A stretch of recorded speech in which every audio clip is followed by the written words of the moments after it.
Ça a commencé le jour où mon copain d'un village m'a indiqué une source en hauteur. J'ai vu qu'il y avait à peu près 2 km pour amener. C'était en descente, donc par gravité, l'eau descend. Il n'y avait pas besoin de moteur. Claude et Pierre-Yves, ils ont quand même l'expérience de ce type de captage dans les Pyrénées. C'est un village traditionnel où on commence à gagner un peu le parpaing quand même, enfin pas le parpaing mais la brique, la modernité, mais ils regrettent tous un peu leurs cases traditionnelles qui sont faites de chaume, de terre, des cases très agréables, très belles, c'est des villages très beaux.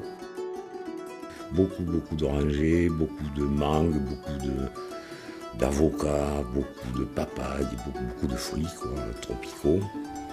Un très beau village avec une ambiance générale très bonne. Notre asso s'appelle Coingoto à cause de ça, parce que c'est quelque chose qu'ils disent comme à bientôt, ils disent Coingoto, ça veut dire on est ensemble. C'est dans le nord de la Guinée-Conakry, c'est dans les montagnes, le Fouta Djallon.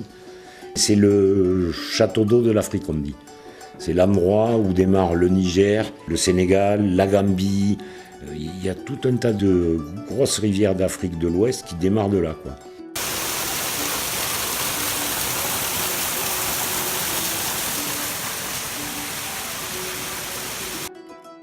Avant qu'il y ait le captage, les femmes essentiellement et les enfants allaient chercher de l'eau soit à la source en haut du village qui était à 1,2 km et redescendre avec leur bidon, soit à 700-800 mètres en bas au ruisseau et remonter avec des bidons. Depuis qu'on a mis des robinets, je suis sûr que tous les gens du village, les plus éloignés, sont à 100 mètres d'un robinet, quoi. Tu vois, donc c'est quand même un changement pour les femmes surtout, quoi. Pour l'eau, ils avaient des puits dans le village. Quelques puits, mais d'eau saumâtre qui était vraiment pas de la bonne eau. D'ailleurs, depuis qu'on a installé l'eau, celui-là, le premier projet, c'est il y a 3 ans, les femmes du village m'ont dit que les petits étaient moins de dysenterie. L'eau était bonne, quoi. Voilà, ils peuvent boire et puis ils sont contents. Le matériel vient en grande partie de Guinée même, puisqu'on achète des tuyaux à Conakry ou à la baie. Les raccords, on les achète de préférence en Europe parce qu'ils ont de meilleure qualité.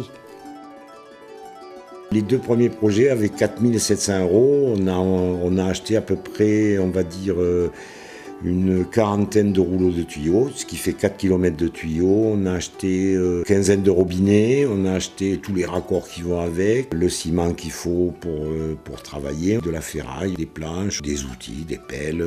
On a acheté tout ce genre de trucs qu'il faut pour faire le projet, quoi. Yeah. Yeah.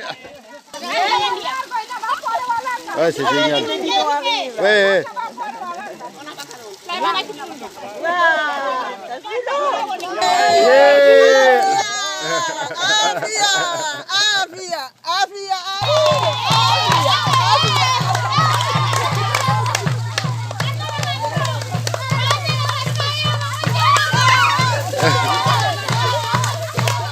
Yeah.